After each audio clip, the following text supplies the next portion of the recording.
কি নিয়ে আসলা? গোশ নিয়ে আইছি, গোশ। তাই? কিন্তু কথা কম, তোমাকে অনেক হিসাব করো আজকে তোমাকে। এই দুপুর বেলা গোশ? হ্যাঁ নিয়ে আইছি, এবার এদিকটা প্লেটটা দাও, যা হিসাব করে দেবো সেইভাবে খাবা।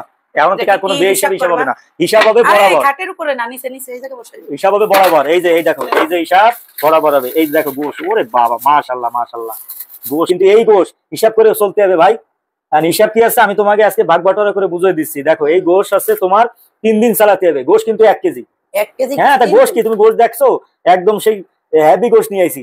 এই গোশ চালাবা 3 দিন, বুঝতেছো না? ঠিক আছে, কিন্তু 3 দিন তো চলবে। ওই তুমি বুঝতেছো না, এবার আমি বুঝাই দিই কিভাবে চলবে। এই দেখো ভাগ করে, এই যে মনে করো যে আমরা কয়জন, 4 জন।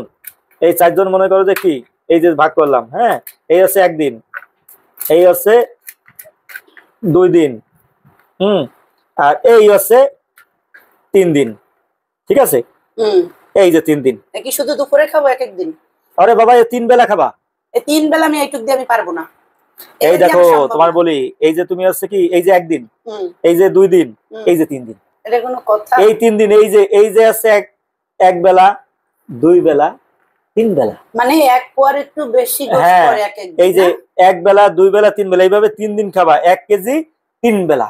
তোমার মতো কিপটা লোক আমি কোন ভাই কিপটক যাই হোক, কি এরকম ভাবে চলা সম্ভব হবে 3 দিন হবে। এই তোমারও হবে। ঠিক আছে, 1 পিস করে